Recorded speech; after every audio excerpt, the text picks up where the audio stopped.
You don't have to crank too hard. Whisper sweet nothings in your ear. Oh, hey, this is not the episode. This is not our ASMR edition, guy. Remember, that's what Patreon's for. It's always an ASMR episode. Only for those that pay attention, Nicholas. I just think it's funny that you said that this doesn't make like noises on the mic. No, that does right there. I hear it. No. Yeah, that makes a lot of noise, Nick. There's a distinct difference. Oh wait, I need to add a new. Hey, you know what? I got a new thing that I got to add, Nick. I got a new thing. Are you curious about it? I'm very curious. Oh well,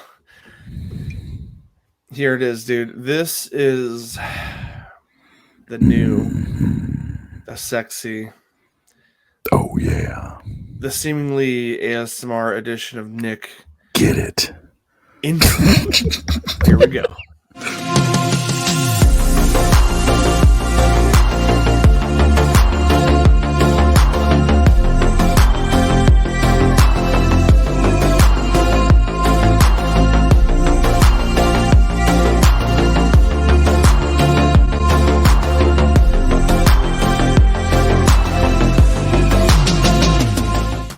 Oh yeah.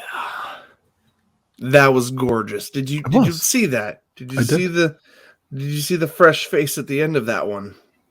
Yeah, I saw it in the last episode.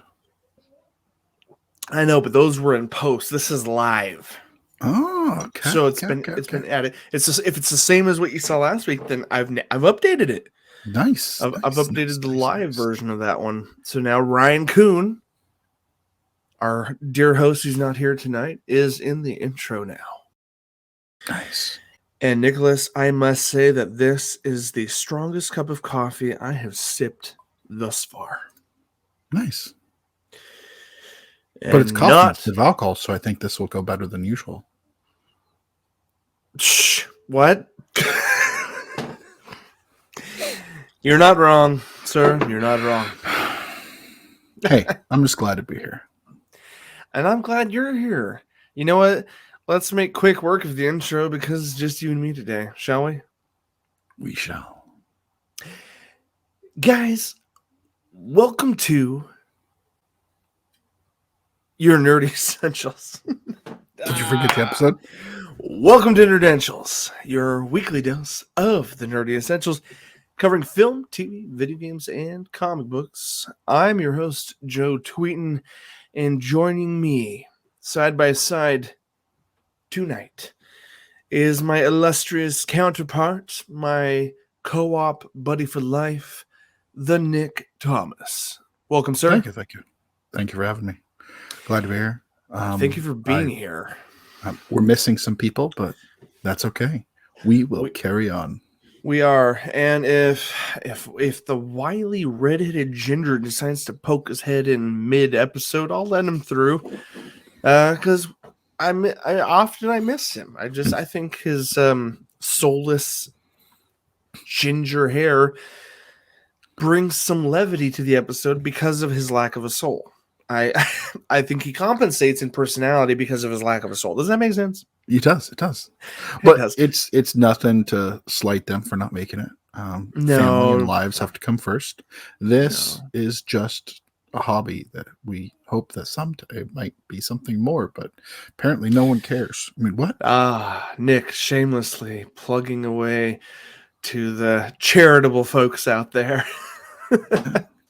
Well, we hope so.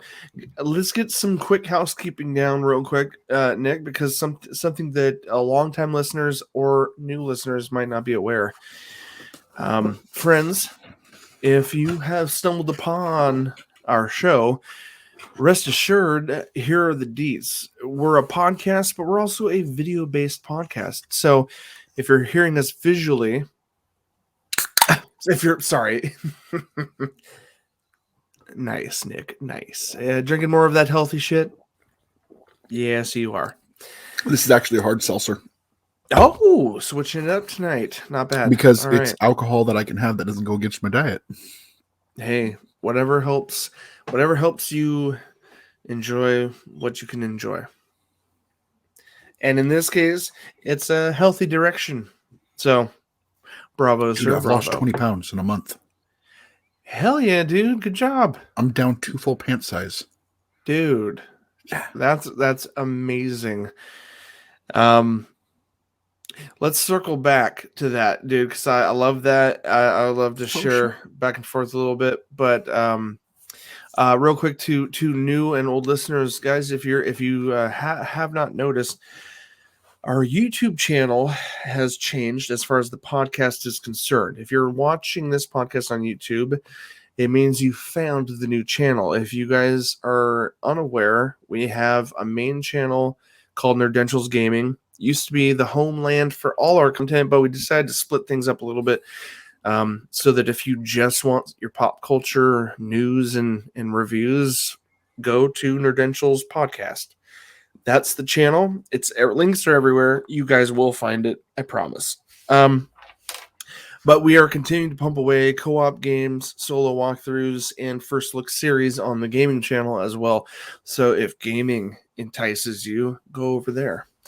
And unironically, tonight's episode, or this week, due to a lack of hosts tonight, we're just going to focus on one of the biggest news topics of probably all of 2022, at least for video gaming.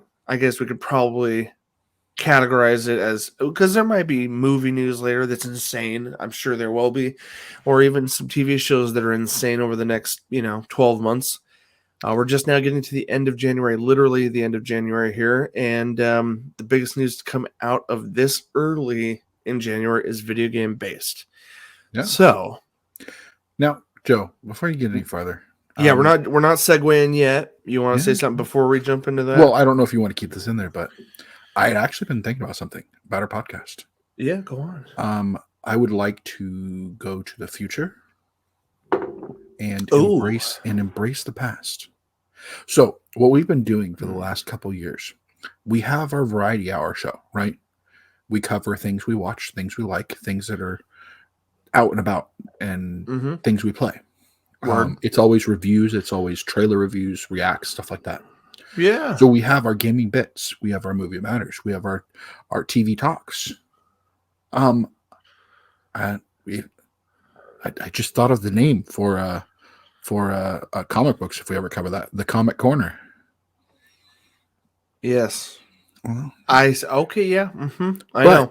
I was actually thinking, what if we bring back something from the days of yore, the beginning of time of Nerdentials, and when we cover, when we cover big topics, big pieces of news, nerdy news. Go on. I think we should bring back Nerd News and Brews. Oh, sir, you are talking dirty to me right now. It's not unknown to any followers that have been watching us over the last 5 years. We do partake in general spirits and various. Hey, sorry about that. No, you are fine. Your dog is being lively on this show tonight. All good. We love animals.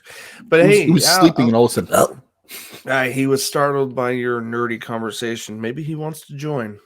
But am I the only one that thinks it sounds like a good idea? No, you're not wrong.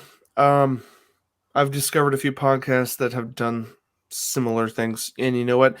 Let's cruise in the same direction we've been going and explore that avenue as the following couple months unfold. Because me, myself, and I, and my 3 kids and wife, and 4 cats, are going to be making a pretty dramatic move in the next 3-ish months. We're going to be going from the West Coast to the Midwest. Shout out to Brayhan. Be a little closer to that boy. Wink, wink, nudge, nudge. But I know we might have to do some collaborations when I get closer to that. But anyway, but what I'm saying is, like, the podcast isn't stopping anytime soon. We're going to keep trucking along. We're going to keep putting them out as often as we can. Weekly is the goal, always has been. And I'm going to have hopefully a more lockdown schedule this coming week. I'm trying to switch things around where I'm at. And then hopefully by summertime, I'll have something very steady where we can keep putting out podcasts for you guys out there in the ether. Nick, love the idea. Yeah, Comic Corner. It's one of the 4 topics I introduce in every episode. And while a lot of our pop culture revolves around comic book origin and backgrounds, it's not often that's actually the focus, the comic book itself, the publication itself. And I definitely think it's an aspect of our nerdy conversation that is definitely missing and has We have covered it a few times.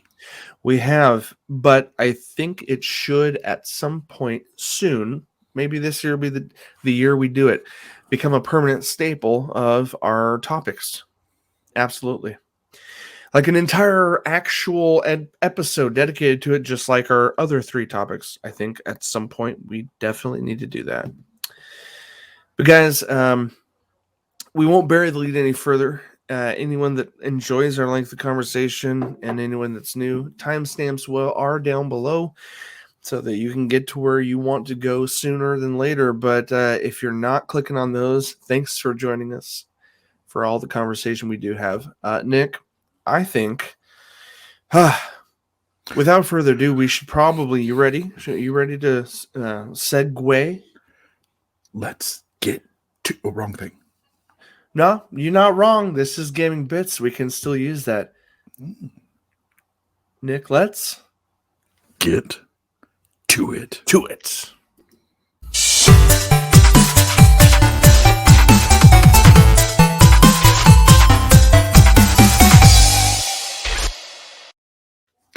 Not cheesy at all. But friends, welcome to Gaming Bits. If we didn't announce it before, guys, this is going to be episode 118. And you know what, Nick? This is kind of going back. Granted, we skipped a week, unfortunately, but our last episode, do you know what we talked about? And do you know how it correlates with the episode number? Do you recall? What was the big game we reviewed at the end that every one of us played? Episode 117. We talked about a little game called Halo. Dude, that was unplanned, and I didn't even mention it while we were recording. Like, I can't believe I didn't think about it while we were talking about Halo Infinite. The fact that the flagship Master Chief's designation is 117, and on episode 117 of our podcast, we were covering that game. Yeah. Speaking of that game, I just want to throw that out there. Speaking of that game, it kind of harkens me back to the origins of that game. The original creators of it. Mm-hmm.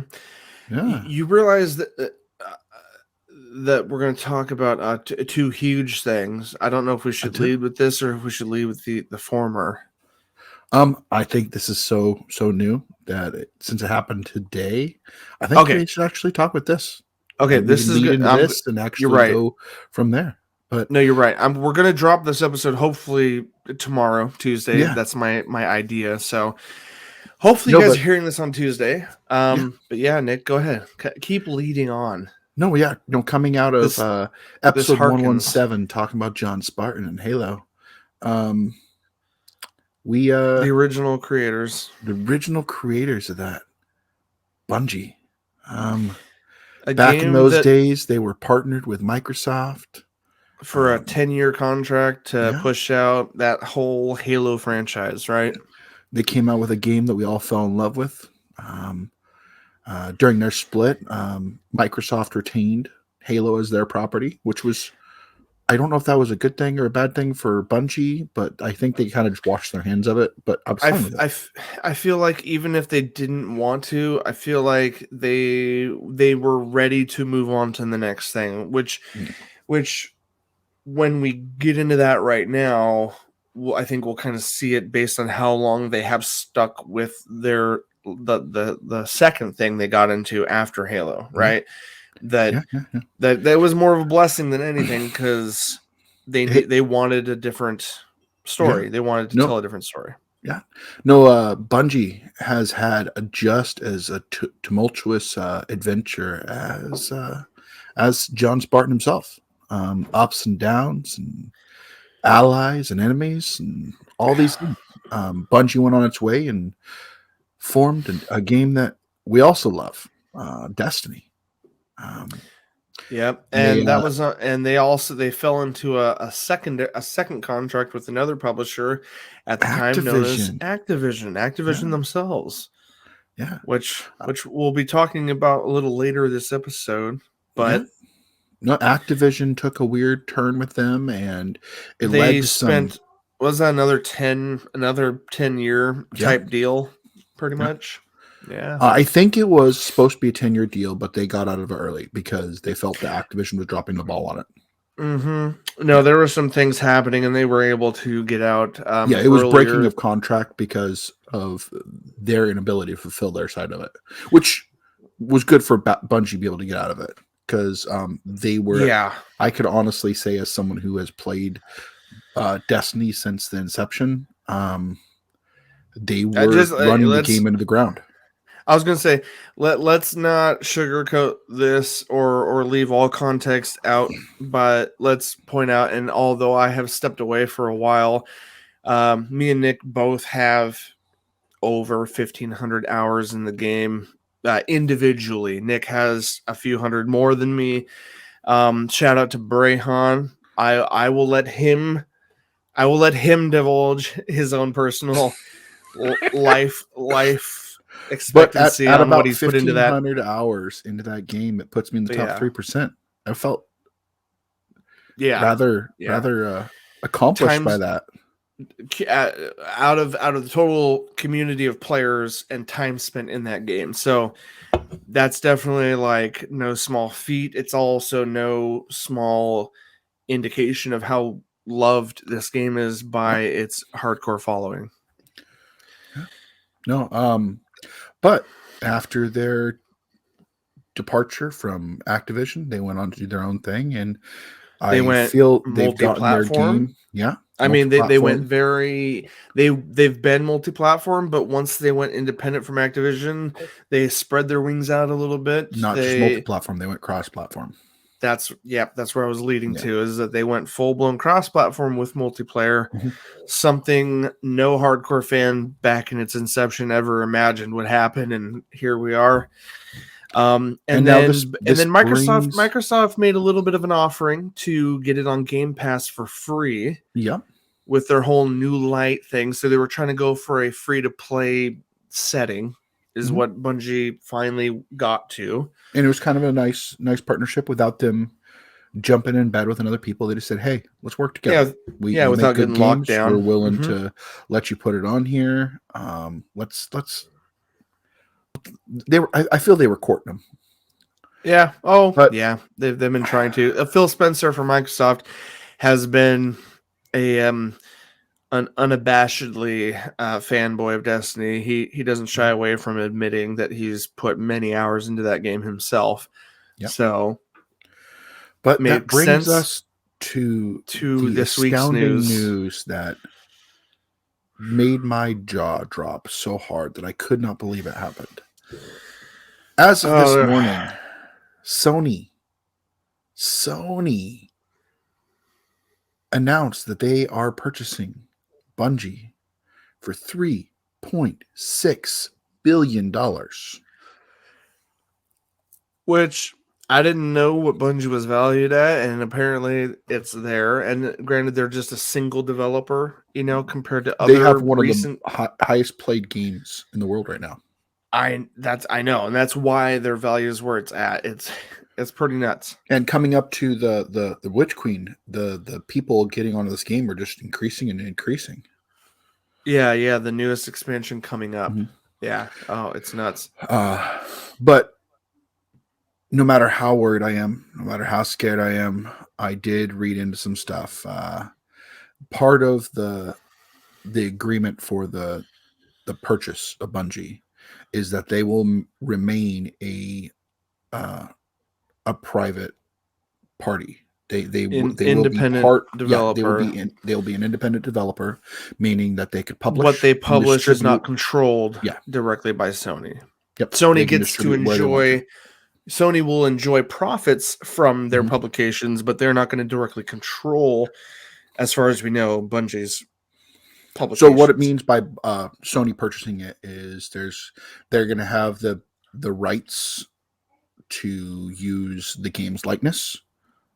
So this could mean that Sony might put together a Destiny thing, because that's all within the things there, because Sony has the rights now. Yeah, because Sony is also a movie studio. They have the rights to Spider-Man and other things similar to that, where it makes them uniquely positioned to make films based on certain IPs. It also puts it in the ball court for them to do merchandise for it, so they can make more money off of that. But with them saying, hey, we're going to keep it multi-platform because everyone loves the game and we don't want to take that away from anybody, I have a little bit of hope there. But I could say right now, with a shadow of a doubt, I spend an unhealthy amount of time in this game. And if it ever left Xbox, I probably would stop gaming. Yeah. Sucks to hear that on the grand scheme of things, but I get it. Which is why I don't think Sony wants to jeopardize the player base in that way. I think they're going to benefit. How much of my gaming have I dedicated towards this game? 1,500 hours. Yeah, I know. I spend more time on this game than I do with my wife. She doesn't listen to this podcast, so it's okay. As far as we know. But yeah, dude. So I don't know, man. This is the funny thing though is that this we kind of are going to backtrack slightly in the next few minutes regarding this acquisition, because I personally think this was a response.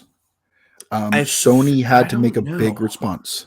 And the thing is that several days after Sony claimed they weren't worried or interested, but I don't doubt that this isn't somewhat related to the insane news that swept all across America and rather the world and the game industry as a whole last week. We missed recording last week. Otherwise, this would have been the main topic of last week, what we're about to talk about. We talked about the other studio that we were just talking about just a few minutes ago. Yeah, Bungie originally, being partnered with Microsoft at the time, and we've been talking about Microsoft. And a couple episodes back, we were talking about not too long ago, we were talking about Microsoft acquiring Bethesda ZeniMax. And how insane that was for $8 billion. I'm rounding up, but roughly $8 billion for that studio, which has a wonderful breadth of work. And now Microsoft, who anyone that didn't know, their net value right now in the market is, I think, don't quote me guys, but it's over $3 trillion as a company. Trillion. So when you talk trillion and then you start talking 10, 20, 30 billion, you're like, oh man, that's pocket change to a company whose grand mass total is over in the trillions. Right?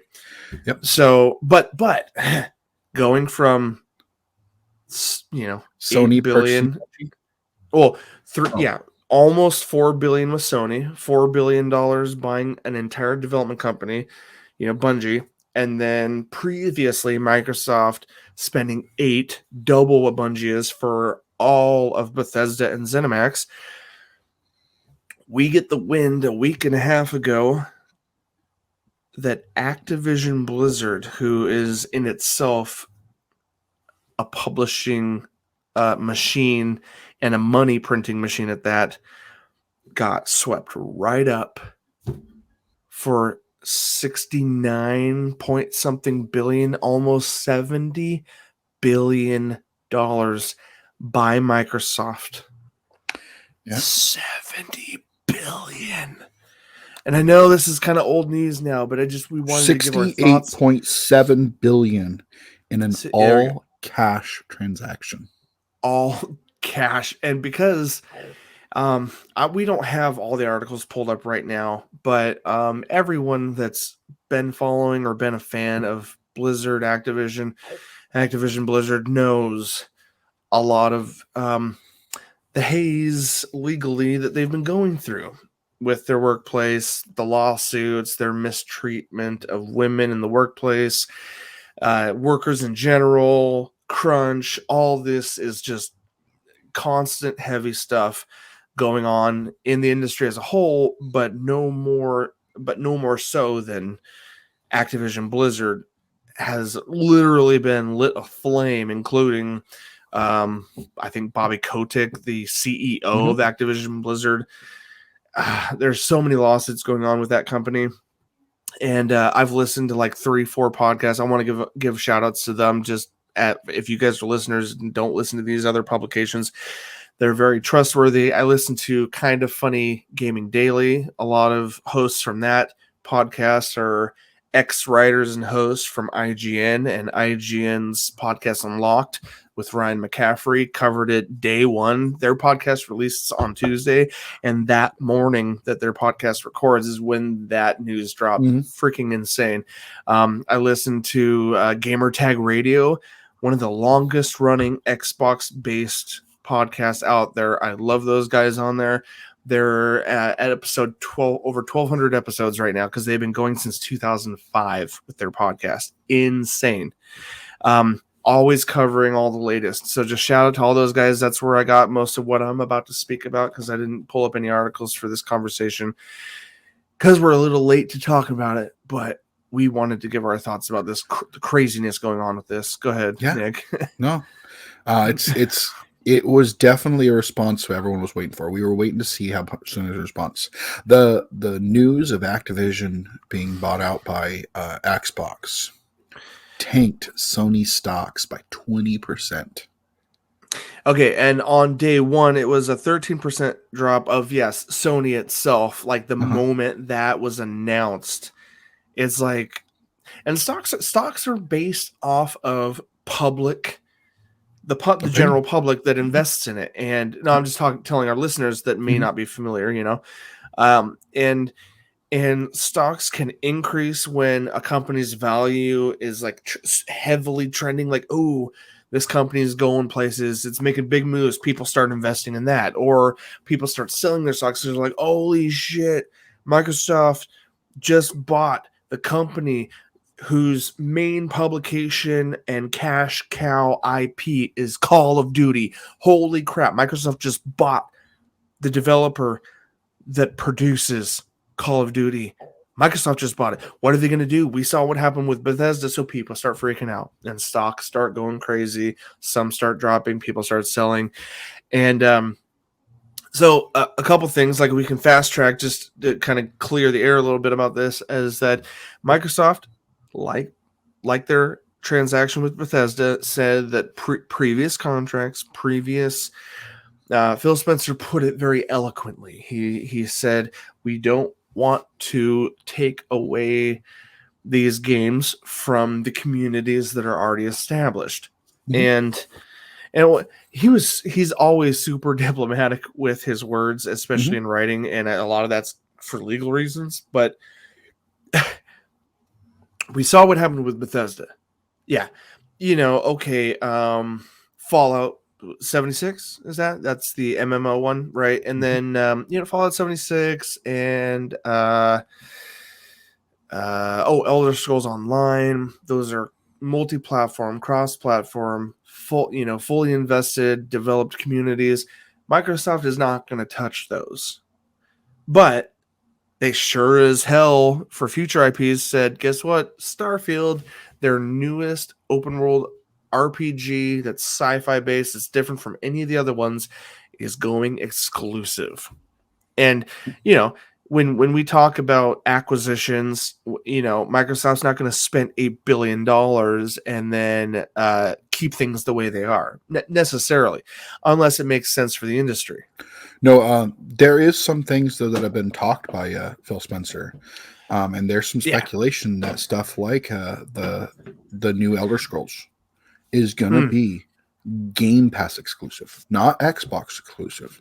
Okay, he has made made very political statements, very PC statements, saying, "Hey, we aren't going to stop these from going on other consoles, but we will gladly have these produced for anywhere where Game Pass is accepted." Yeah, Microsoft is going for an ecosystem, not console exclusivity. And if you think about it, they've already reached out to Nintendo. Nintendo has been betaing Game Pass for years. I know. Well, since it started, yeah. Nintendo, computer, Xbox. Anything that can connect to an internet. It's on mobile phones, Android, Apple. On my own Mac computer that I edit stuff on, I'm able to play Xbox Game Pass through cloud gaming. No, and Xbox can do the whole thing with taking these big companies because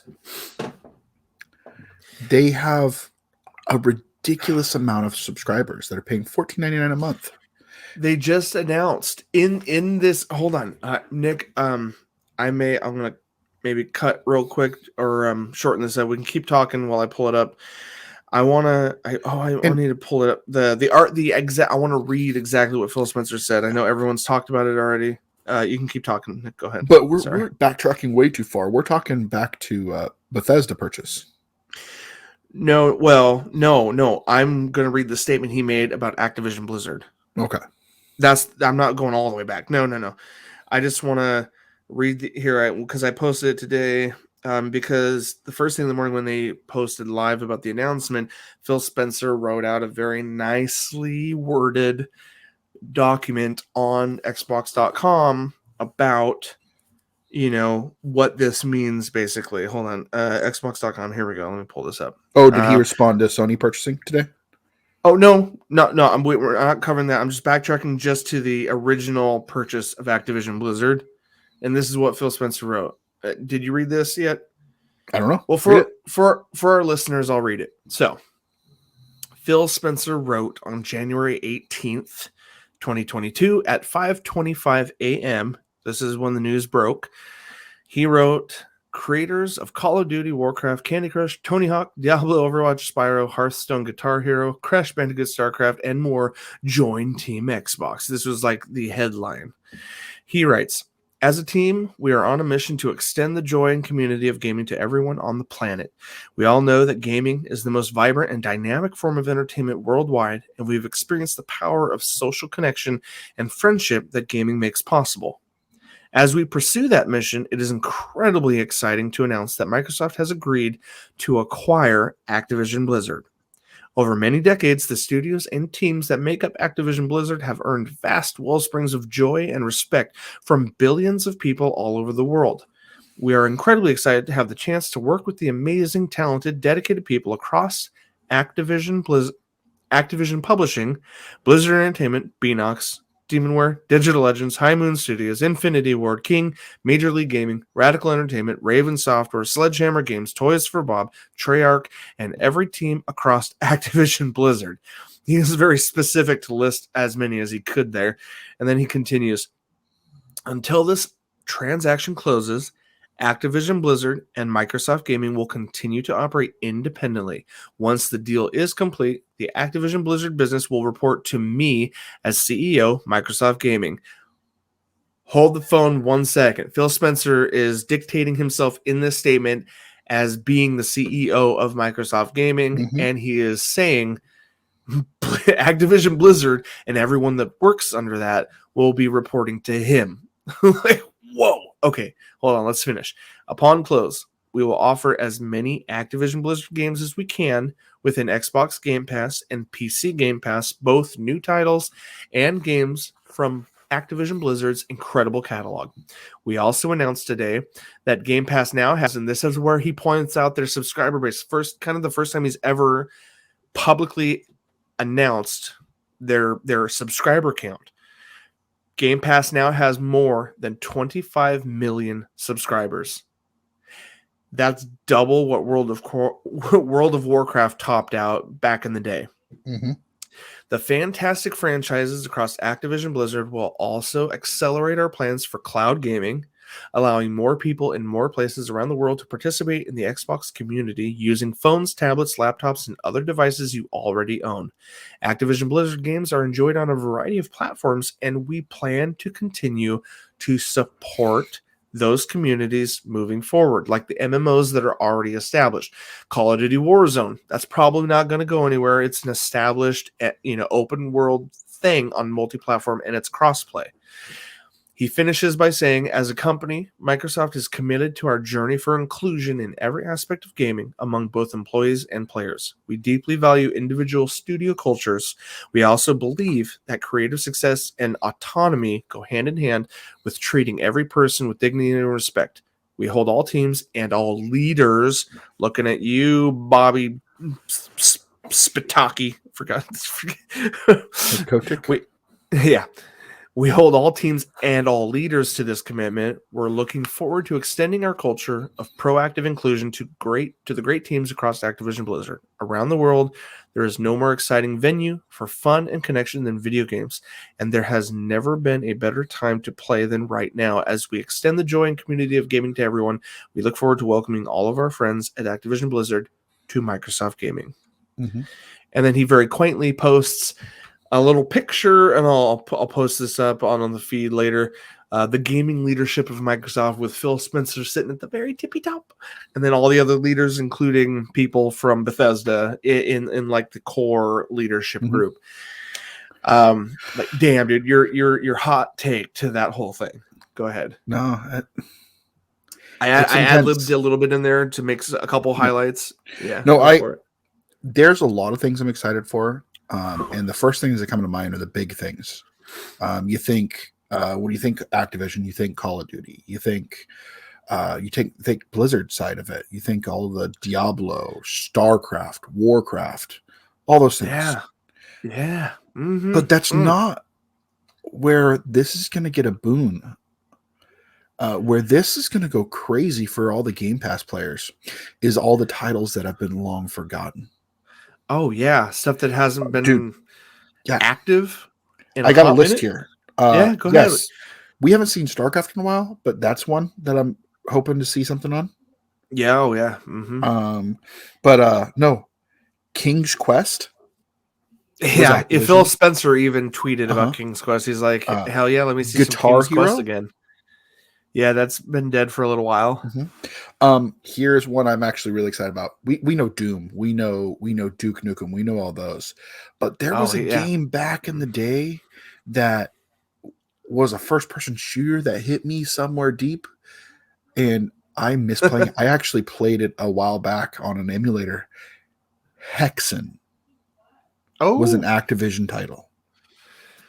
Oh, you're pulling a deep cut there, sir.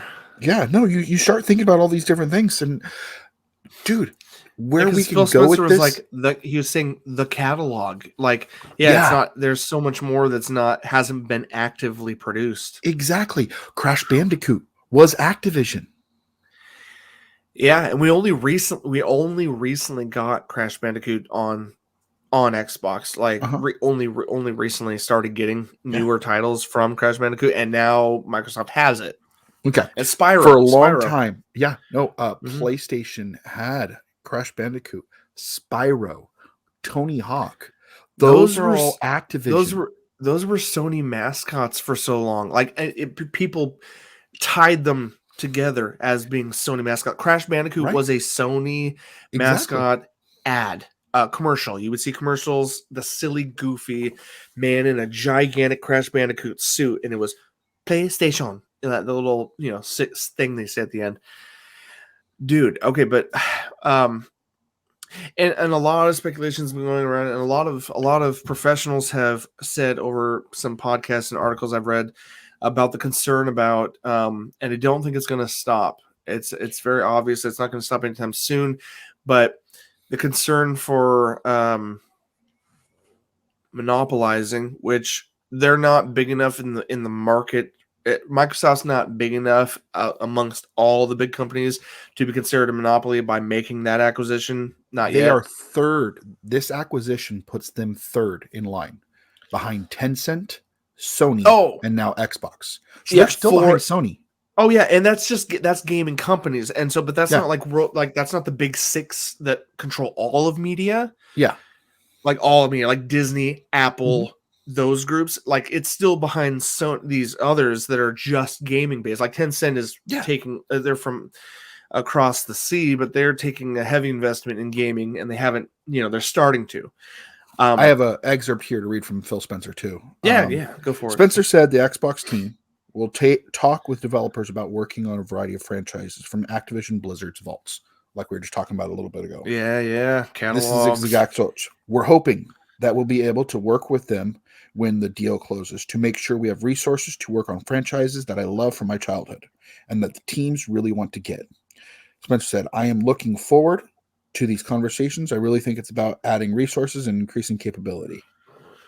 So he's even thinking about all those games that have just been the smaller ones that have been buried, thrown in the closet. Well, they've been put in the closet because Activision and the overall Activision Blizzard thing of it is that they've only been keeping the IPs alive that just gush cash flow. And the whole reason Treyarch, Infinity Ward, and I think one other developer, Activision Blizzard has three separate developing companies that are in tandem developing over a 3-year course, and so that Call of Duty can have an annual release every year. And Ubisoft's Assassin's Creed suffered the same thing after Assassin's Creed Unity that was bugged to hell and people raged about how broken that game was. Ubisoft made their studios take a break. They took almost a whole year off before coming back to what seems like an annual release again. But Call of Duty, they have been forcing these 3 developers to, in tandem, keep working on the next Call of Duty so that they have an annual release. And guess what? The ND something or other, whatever the sales projections are, like, or the sales reports that you pull up online for physical copies sold. And Sony and Microsoft have been including digital copies. Nintendo still doesn't, for whatever reason. They only are calculating physical copies. But regardless, across the industry, Call of Duty is the Call of Duty that came out a month before the end of 2021. A month, maybe November, but barely a month, was the highest selling game of the entire year. And it did that in less than 30 days, within that 1 month.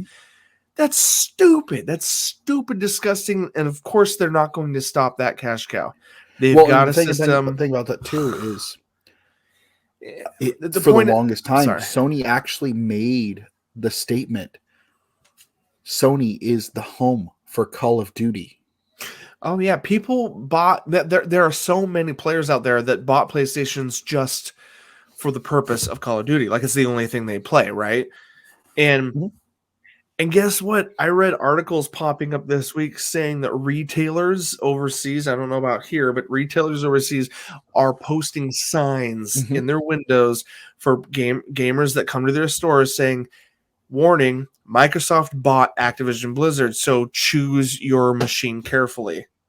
I was like, what? Like, retailers are warning their customers, be careful on choosing PlayStation or Xbox, because guess what? Call of Duty is probably not going to be on there.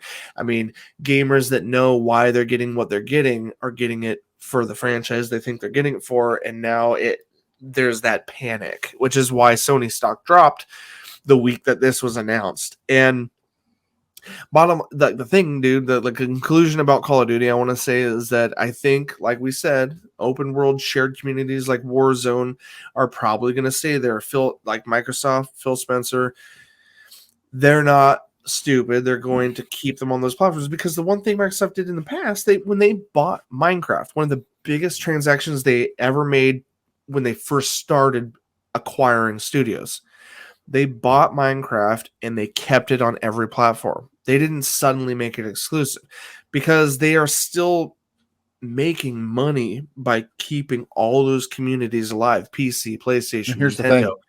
It's now on mobile. They own the company. They're still making money by that's what the I'm saying. Games being sold and bought. And that's what I'm saying. Microsoft is still profiting by keeping it on those consoles.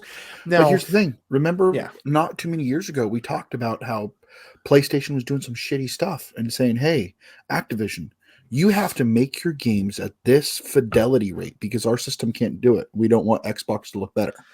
Yeah, I know. I remember the FPS capping. That can't freaking happen anymore. Especially we don't have to worry about that. Yeah, well, that's one thing, and like, I honestly, with these gigantic purchases, like Sony isn't freaking out capital wise. They're still ahead of Microsoft. They still have way more consoles from last generation PS4. They still have way more people that they've sold to than Microsoft prior. But here's the thing: up to you say PS4, no one knows that because Xbox hasn't released their games console sales since 2014. But I don't know if the numbers have been posted there yet, but the one thing Microsoft has boasted is that the Series X is the fastest selling console out of every generation before, which I don't know what that means numbers wise. It's still mind blowing, but it's constantly out of stock. Well, I know, and a lot of people, I would think a lot of industry people understand the idea is the chip shortage is still a serious problem because of the pandemic. I still feel like there's an aspect of that that's true. I am an IT professional. There's not a chip shortage. Really? It's a manufactured shortage to bring hype to the systems. Otherwise, my industry would be screwed. Because who uses chips more than consoles? Well, when PCs and cars. Like when I financed my car a year ago, they said, we don't have a lot of newer models right now because during 2020, the initial 2020 pandemic, there was a chip shortage claim. There's chips, like all new cars have chips in them. Mm-hmm. But regardless, we're not talking about cars. But the point I wanted to move forward before we kind of get lost in the mist of the conversation, is here's the interesting thing. I want to see if you've thought about this or picked up on this during all this news, Nick. Microsoft, tell me if you believe this statement. Microsoft is not competing against Nintendo and Sony. Do you want they haven't first been for off? A long time. I know, and you know why I say that? They don't have to. No, they're playing. Yes, they don't. They're playing. They don't have to. All the other companies. That's right. Where I want you to lead with this. Why? No, you tell me why. I know where my point is. Everyone else is trying to make their sales off of the sale of the system itself, sale of games, sale of accessories. Right. Xbox What's Microsoft has doing? Microsoft has flipped the script and said, you know what? Yes, we're going to sell our systems. We're going to anyways. It doesn't matter. What we're going to sell is subscriptions. We are going to be the Netflix. Yeah, we're going to be the Netflix of gaming. Yes, and they're not competing against Sony and Nintendo.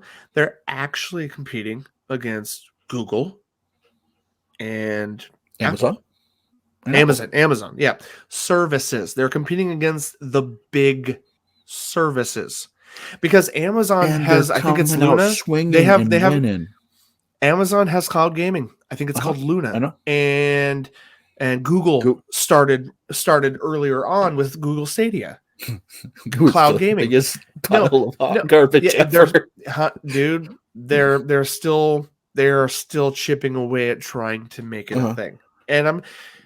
But that's where Phil Spencer's head is. Phil Spencer's head is Microsoft's way bigger than Sony or Nintendo combined. They could, if they wanted to, and I don't think they will because of monopolization, they could buy Sony. Microsoft, I got your next purchase for you.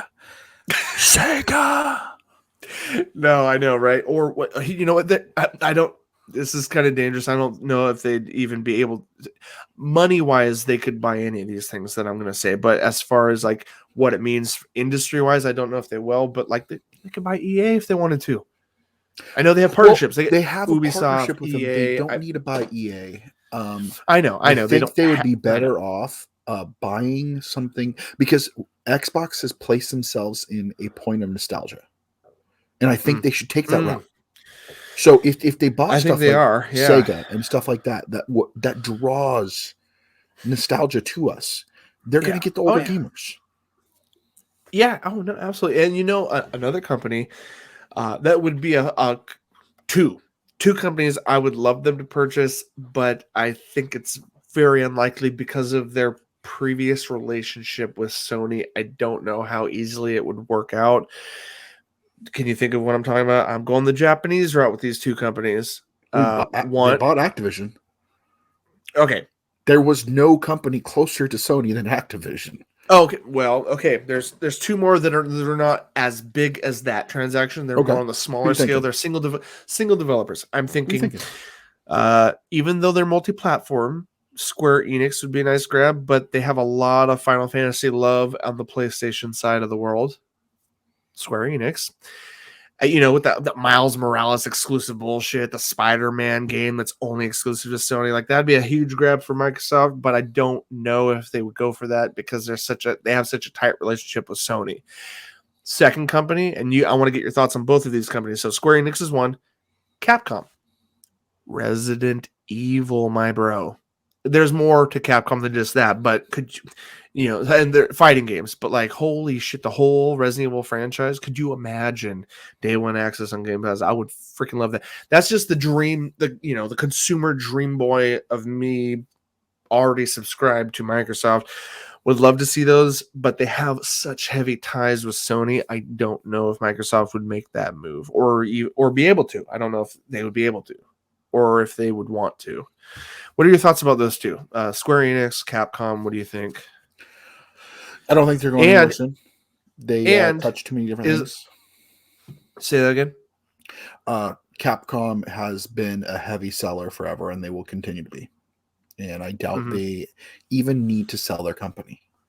Now, when you look at stuff like Activision, stuff like that, the reason why they sold, honestly, is because of the trouble they're in.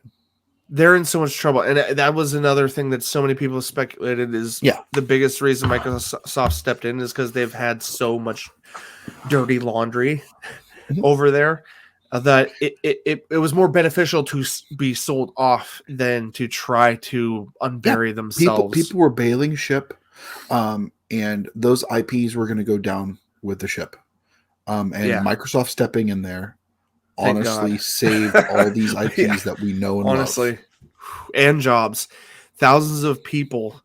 And the thing, one last bit about that transaction that I want to mention or talk about that doesn't get talked about enough, unfortunately, is the workplace environment, dude. Like, I know we've both read articles, we've heard all the crap that goes on, in short, sexual harassment, mistreatment, general favoritism with pay and pay rates and stuff, and that because we all gotta realize, and our listeners need to realize too, that there are tens of thousands of people like you and me that go to work every day and work in a less than favorable and sometimes downright horrible environment. And that's what all these lawsuits are related to. And there's tons of articles. All you got to do is Google search Activision Blizzard lawsuits, and you will find a list upon list of things that they're under fire for. And I don't want to waste a whole lot of time on it, but I do think it's important to bring up. And I think, Nick, I want to point out that Phil Spencer has had a very hands-off approach with these acquisitions. He's every of the 20 companies that they've acquired over the last 2 years, they have said they're going to be autonomous. They're going to keep working on what they want to work on. And Phil Spencer and Xbox are just there to give them resources, be creative, be the best developer you can be under our banner. Make your shit. Guess what? It's going to be under our banners. So we just want to spread your creativity to our player base. And it makes more money for Microsoft in the long run to do that. Activision Blizzard is one acquisition, especially for nearly 70 billion that we know for a fact, and it's in the writing. We read it that near the top where Phil Spencer said, right here,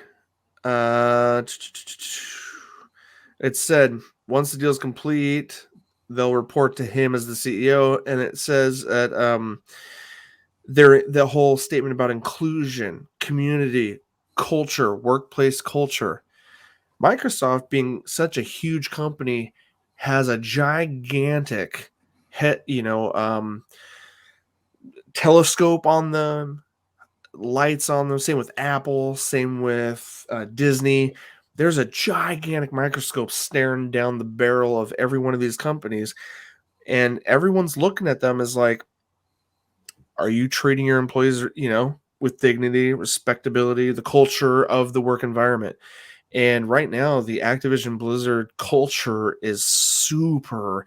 A lot of people call it, I think, college culture or something, like where, it's not really bad if she's, if so and so's a little drunk, a little loose, not a big deal. You guys can, no big deal, mess around. That whole idea, that nasty culture in general, that it's okay, we have to treat everyone equally, kind of that whole nasty idea. And it's been a huge deal. The whole Me Too movement in Hollywood started off a few years back as being such a huge thing, and now it's just all over the place in some of these gaming companies.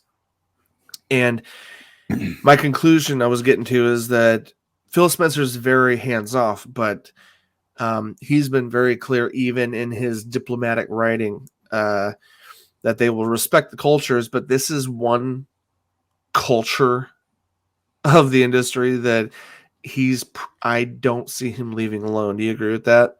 I agree 100%. They've said as much that Bobby Kotick will stay as CEO of Blizzard Activision through the end of until the deal closes. And as much as we'd love to see someone nasty like him that just lets this crap slide, and even him being involved in some of this stuff, he was found on the email list of freaking Epstein, the man who abused teenagers on a private island amongst other freaking billionaires. Disgusting shit this guy is connected to and related to. And it sucks. He's going to have a big payday and walk away on that freaking golden flag, and he'll probably never be heard from again, which is great. The not hearing from him again part. Yeah, man, it just... No, but this might lead to a more healthy gaming environment. Absolutely. Because he will probably walk away. You know what I mean? Or have to walk away, once the deal closes. Go on, Nick. I didn't mean to cut you off. He's not going to be walking away. He's going to be shoved out the door. They're like, hey, you're the reason why this place is failing. We need you out. We're not going to have anything to do with you. Oh, no, absolutely. Downside, though, is he has enough money to cover his ass that I don't see him behind bars. Oh, unfortunately. That's the part I meant. That's the sad part. But the benefit to this acquisition is we get that shithead out, and Phil Spencer starts, dusting the cobwebs off of this whole Activision Blizzard. Sony's baby Activision, with all the stuff that they grew up with, is now Microsoft, and Microsoft's baby that started with Halo, the thing that made Microsoft gaming what it is now Sony. This world is flipped upside down. I know, and what we started... I know, dude, and you're right. Like to now curve tail back to the beginning of our podcast, Sony making their newest acquisition announcement, while vastly smaller than the Blizzard Activision thing, it's still it is a small reaction. The console wars are over. We're not in the console wars anymore. We're in the purchase wars. Do you think, or would you like to see Sony PlayStation be more of a boutique console? You know what I'm saying? You get what I'm saying when I say that? No, I would really like to see Sony go back to the way it was. In what unfortunately, way? Well, I've said this before. You may hear me talk crap about Sony all the time. I was a Sony fan way before I was ever an Xbox fan. I stood by Sony heavily, but when they made the deal to get Blu-ray and make that their shining star and decide to say, you know what, we have Blu-ray, no one else has it. Let's just shove it down everyone's throat. And they paid their way because Sony is also movie makers.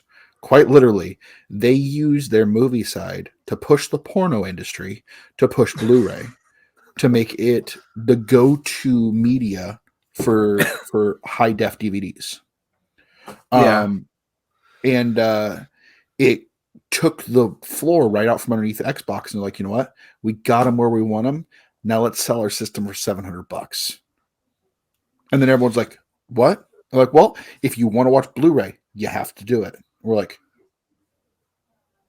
this is shitty. No, why would you do that? They quite literally went from the cost-effective gaming console that I knew and loved from the generation, the golden age of JRPGs, stuff like Final Fantasy, Legend of Dragoon, all those things that were probably my favorite era of gaming, to the people that were almost having a monopoly and knew it and said, you know what?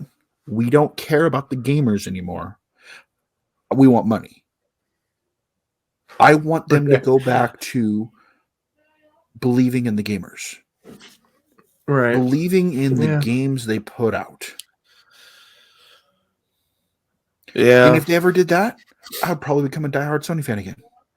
But because they quite literally made that whole turn to say, you know what? F the gamers. We want to line our pockets as much as possible. And during this whole thing, you look at Microsoft, and Microsoft started there, and after that whole switch, they kind of made a point to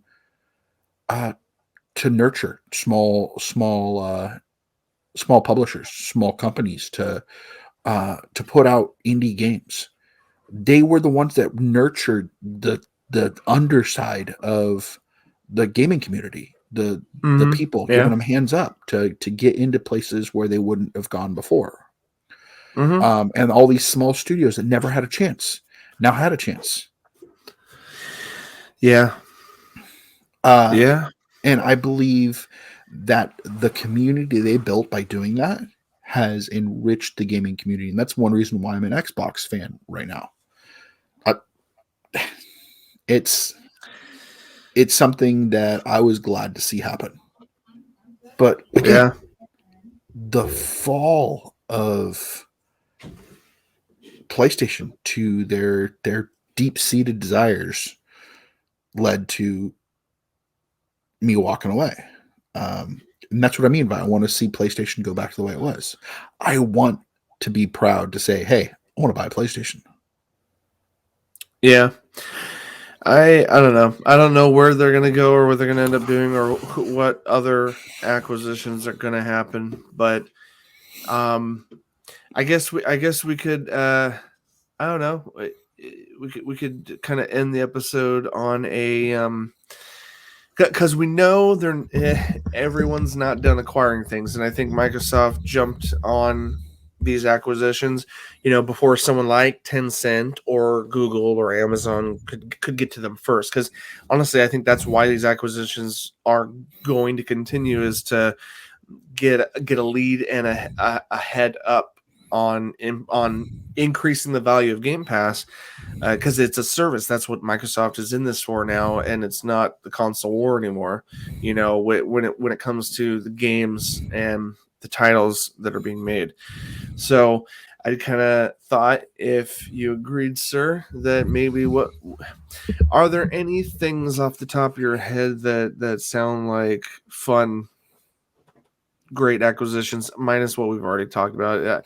That maybe that Microsoft should or might make. Maybe just like a wish list thing, like IPs that we'd love to see come to Xbox. Yes, I know we've gotten actually. a lot. Oh, okay. Got some stuff on the brain. Yeah, we can take a minute to look if you need to fish around for something here. I would like to see Xbox reach out to Take-Two Interactive. Oh my god, I can't believe I didn't bring that up, dude. Because I actually. And let's get into that for just half a second. Yeah, as we wrap up, because that's actually a big one. Isn't that GTA? Take-Two is Rockstar. It's BioShock, Borderlands, Civilization, Grand Theft Auto, Mafia, Max Payne, Red Dead Redemption, XCOM. Oh man, and so many. That's another. Their big net one. worth right now is $3.9 billion. That's it. That's it. Shit, I guess it's low because half of those titles you listed are not concurrent cash cows at the moment. Like, it's a nice catalog, but I guess net value it's not. That's weird. Really, I mean, Grand Theft Auto is the big one out of that. Well, the other one that's making that is 2K. Oh, yeah. I mean, sports is games. Always. Yeah, it's a regular annual cash cow. Sports games are, yeah. Mm-hmm. But next to that, but it is. I don't. Yeah, I watch sports. I don't play sports on my. Yeah, you know what's funny about that, Nick, is like, a lot of friends that I know that are heavily into sports, if they picked up a game system, they would play the sports that they already love. Big involved with it's a weird thing, you know what I mean? It makes no sense. I'm sorry. I play football every once in a while. I play basketball every once in a while. I don't want to play a game on those games. I want to, if I'm going to do it, I want to go out there and actually swing a bat. If I'm going to do it, I want to actually dribble a ball or we tackle need to find my friend into the ground because it's fun. we need to find a guest to come on here that is passionate about sports games and have them tell us, like, get into their brain. Like, we have someone's passionate about sports games. He just doesn't talk about it very often. Yeah. Is Matt really into the sports games more than watching sports? Matthew, chime in. It's a shame you're not on tonight. Gosh. No, I know he does play our racing games and stuff, but racing, I know he's into racing. He played a lot of basketball games. He played a lot of You're not wrong. Yeah, we'll have to pick his brain, and because like he is the type that loves watching sports, real life sports, but then he also enjoys racing games and some of those. So I'm gonna pick his brain next time. Nick, do you have any Take-Two? That was a great take. I would have been mentioning that one over anything else. I can't think of. Honestly, Take-Two recently purchased Zynga. I remember reading or hearing about that. Yeah. Oh, okay. Side note, let me throw this out there. I think they're independent still. I don't think they're owned by anyone, and it might be considered a crazy purchase. And I think there's a little bit of workplace culture that could benefit from being under Microsoft's banner. I want to say BioWare. Are they owned by anyone else? I think they're independent. We'll do a quick check on that. But, Dragon Age was EA. Dragon Age, Mass Effect, Anthem, BioWare. Right? Baldur's Gate, D&D games. That BioWare has been behind a lot of that. And Mass Effect over all of those, BioWare is EA. Oh, shoot. All right. Well, they're not going anywhere unless Microsoft buys up EA. Could you imagine? They already have a partnership with EA. And then another side note, something that I hope to see, I don't think they're going to buy them up anytime soon, but Ubisoft is doing the EA thing. EA access for, $4.99 a month by itself. They're not No, there's been no deal with Microsoft yet that I know of, but Ubisoft is doing a service called Ubisoft Plus. Probably, if they're smart, price it around the same as EA Access, but they're promising in their future Ubisoft Plus deal that you will get day and date releases of new games. So like the latest Assassin's Creed, if you're subscribed to Ubisoft Plus, you will get it day one. Like Game Pass, they're doing a little something different than EA Access, because EA Access was a vault-based thing where they're like, here, play our collection for $5 a month. We'll give you early access, not day one releases, but you'll get early access. Because I got shameless plug, back in the day, I did a playthrough of Mass Effect Andromeda, and I got early access. I didn't get it day one. I still had to pay for the game. But Ubisoft is kind of switching up and going the Game Pass route by offering all their first-party titles coming out of Ubisoft as being day one releases available if you're subscribed. So they might make it $10 a month. I think that might not be smart. I think it's going to be really hard to swallow $10 a month on top of $15 for Game Pass and Game Pass Ultimate or EA Access, all these things.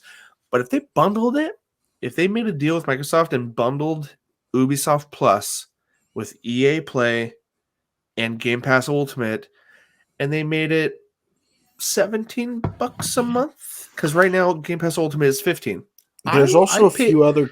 I'd pay $2 more for Ubisoft Plus. Did you catch all that? I want to hear your thoughts. We're not talking about. Okay, hold on.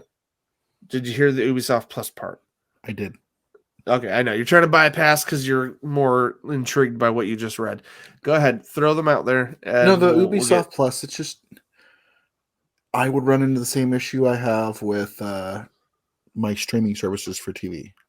I know. Well, that's why I mentioned, if you heard me, if they bundled it for a couple dollars more with Game Pass Ultimate, if they struck up some deal with Microsoft, I might consider upgrading to get all of that in one deal. You know, the a la carte. The subscriber a la carte, you know. But anyway, two other companies we didn't talk about that could be purchased by other companies, which would be badass. Okay. Namco Bandai. Oh man. List some recent titles, because there's a lot coming out of there that has come out of there rather. I'm trying to think of recent ones, because recently, I know, silly, cheesy, but it's an amazing game. Power Rangers. Mighty Morphin Power Rangers fighting game, the newest one. I forget the subtitle to that title, but that's actually a lot of fun. The Dragon Ball games are Namco. Okay. Oh yeah, the like new game coming out. And that is supposed to be the end all be all world version of Dark Souls, Elden Ring. Oh, that's through Namco Bandai. Forly crap! That's Little a Nightmares huge one coming. Namco Bandai. Oh, I love that series. Oh gosh, man, Pac-Man. Forgot about. Oh yeah. Oh, some arcade classics. Ace Combat, Dark Souls. Well, the Dark Souls franchise is through Namco Bandai. Holy crap! That would be a really decent Soul Calibur is Namco. Oh man, that's a lot of. Oh man, dude, just the Dark Souls alone would be a huge get. There's a huge fan base for that. Oh man, but yeah. No, but the other one I was saying was what's the other one? Cool. Was you intrigued me. Oh, okay. I mean, other than the Dead or Alive series, because I'm just not super familiar with the rest of Konami. I know. Remind me. I'm going to be stunned once you tell me. Right? Really? I'm correct in that, right? Dead or Alive. They've had stuff all throughout everything. Probably a lot on Sega back in the day. Metal Gear. Oh, you know, when I hear Metal Gear, I think Sony PlayStation. So that would also be an interesting twisted get, because that's an amazing franchise. Oh man, bring that back, revive it, Microsoft. Ooh, Bomberman. Dude, there's so many good horror games coming out this last year and a half. Need to play some more of those on our channel. Whew. I'm trying to look for a whole list of these because I think that'd be important for you.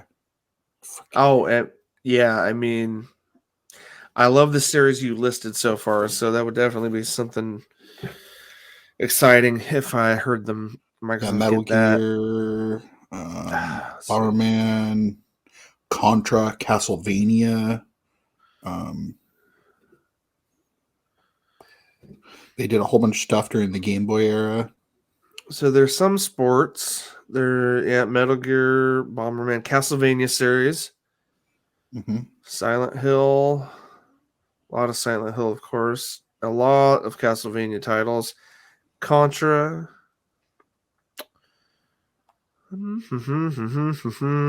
This is just what our listeners like to hear, us sifting through lists on our phones. Dude, no. They'd be cool. They have... No, I know, yeah. When you think of Konami, you think all the games you grew up playing in the arcades. I was like, there's a lot of arcade stuff coming out of them, coming from them. So that would be kind of cool too, dude. Absolutely. Well, and just the way the Xbox embraces the indie games, those old arcade games would fit in very, very well. Yeah, they dig out a lot of those, dude. Nicholas, yeah, I know. Any concluding thoughts on the gaming industry as a whole before we wrap up? Any additional in things? A world where 2032 the world has been dominated by the purchase wars, only 2 companies remained: Microsoft, Sony. All others have been crushed. You must pay your firstborn child to be able to play anything. Wait, so does Microsoft buy Nintendo? Oh, way to end the episode, right?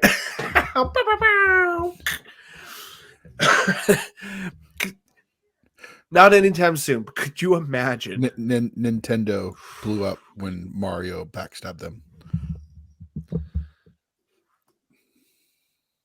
When Mario backstabbed him. Nick, we are coming to that point. Yeah, when we're getting silly and tired. No. I mean, I know you got to work in the morning. I'm wide awake, but I don't want to keep my wife buried out in another room while we're recording. And I just figured we're at an hour and a half, hour and 20 right now, and it's been dude. Goodness gracious. No, but cough sounded serious stuff.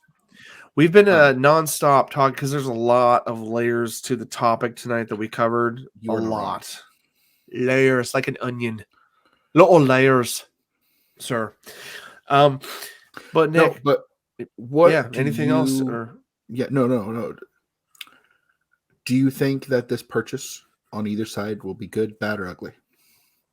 The Bungie. Start with Bungie. Good, bad, or ugly?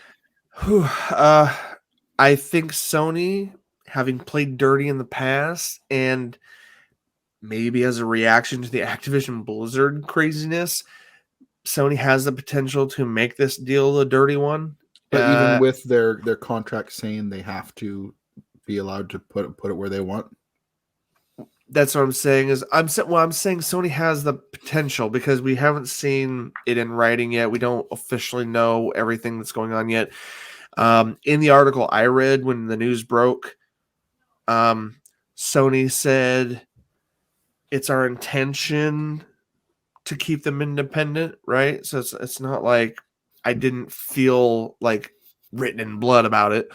And then Bungie, not a quote, but in the article it said that the company as a whole, Bungie, hopes, they put the word hopes they're able to stay independent. And I was like, why would they put that in the article?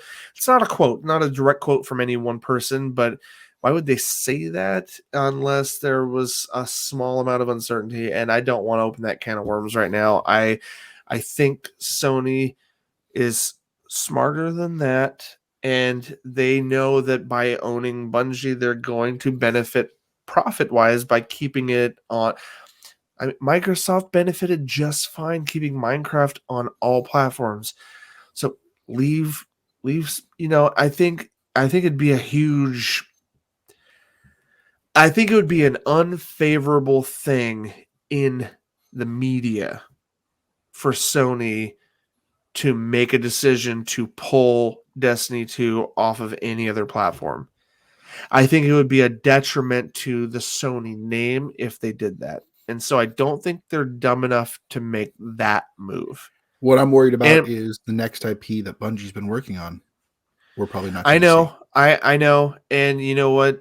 Sony is smart enough. They see what Microsoft is doing, and Sony is more likely to make anything new coming out of Bungie, make it something potentially exclusive. I don't think, because they want to keep them independent, because they made that so clear, they are going to be an independent branch of SCI, Sony Entertainment or Incorporate, whatever.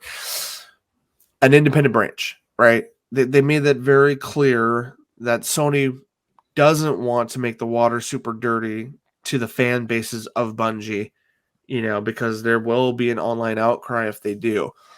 That doesn't mean, like Microsoft, that they can't make some future stuff potentially exclusive. Sony's always paid an extra little hand here, a little hand there to make something a timed exclusive. I don't think anything because they want to keep them independent. I don't think anything necessarily on the table in the future is going to be a permanent exclusivity, assuming they want to keep Bungie independent. And I don't think Bungie would have signed that deal because they struggled so much under the Activision thumbnail that I don't think they would have signed a deal with Sony if they weren't happy with whatever Sony was offering. Agree? Disagree? No, here's the crazy thing. I've actually been noticing something weird. Playing Bungie. Playing Destiny 2. Yeah.